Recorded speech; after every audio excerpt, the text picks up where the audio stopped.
Write and solve equations mini lesson. We're going to go through a reminder of how to distribute. Then we're going to solve an equation using our distributive property. We'll do a couple examples, our practice problems. You'll come back and check that, and then you'll get to continue working on your review.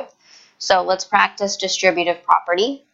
We're going to distribute anything that's outside your parentheses. You're going to distribute it to everything inside. So 5 times 4 is 20, and 5 times 6 is 30. 20 plus 30 is 50.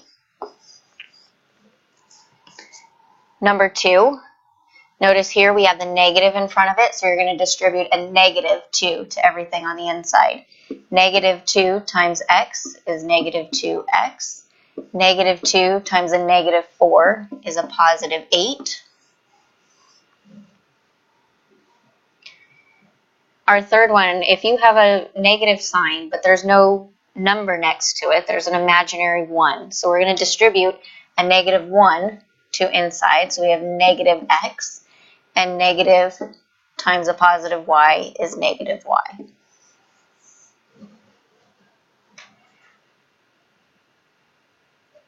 All right, let's solve a problem using distributive property. So distribute, get rid of any parentheses by multiplying the coefficient or the number outside to each term inside. The coefficient is your number that you're multiplying by. So 2 times x is 2x.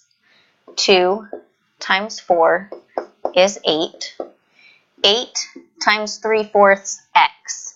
So if you're multiplying 8 times 3/4, you're going to make sure you got to remember to make 8 look like a fraction, times 3/4, and you can multiply straight across. 8 times 3 is 24.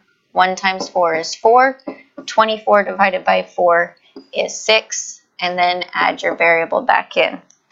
At the very beginning, if you can cross simplify, 8 and 4 are both divisible by 4, so 8 divided by 4 is 2. 4 divided by 4 is 1. And you can multiply straight across. 2 times 3 is 6. 1 times 1 is 1. And keep your variable.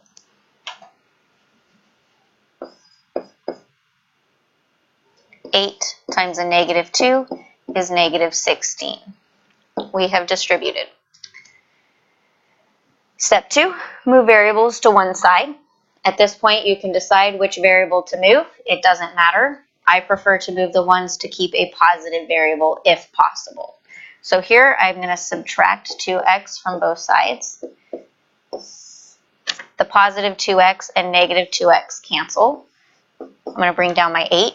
6x minus 2x is 4x minus 16. All of my variables are on one side. Step 3, move the constants to one side. So to get rid of this negative 16 or move it to the other side, I'm going to add 16 to both sides. Keep it balanced. Negative 16, positive 16 cancel. 8 plus 16 is 24 equals 4x. So now all of my constants are on one side. Last step is to solve or simplify for your variable. Right now, my variable is being multiplied by 4, so to get rid of that, I am going to divide by 4. 24 divided by 4 is 6. Done.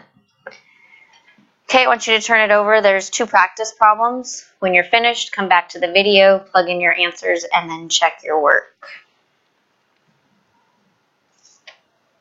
All right, practice 1. 5 times x is 5x. 5 times a negative 20 is negative 100. 1/2 times 4x is 2x. 1/2 times 4 is 2. Move all your variables to one side.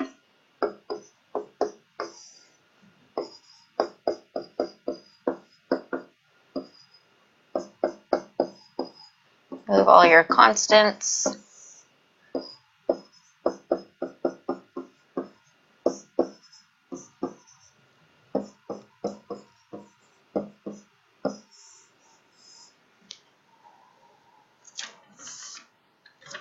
Okay, so you should have ended up with x equals 34.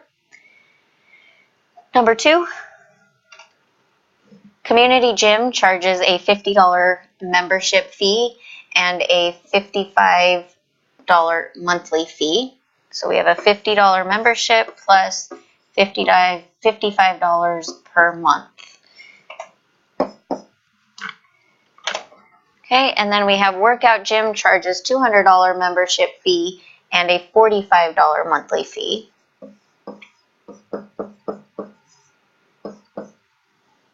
After how many months?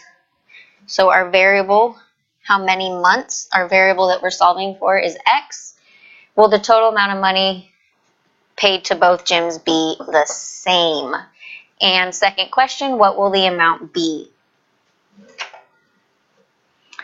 So at this point, I don't have anything to distribute, so now I'm going to move my variables to one side.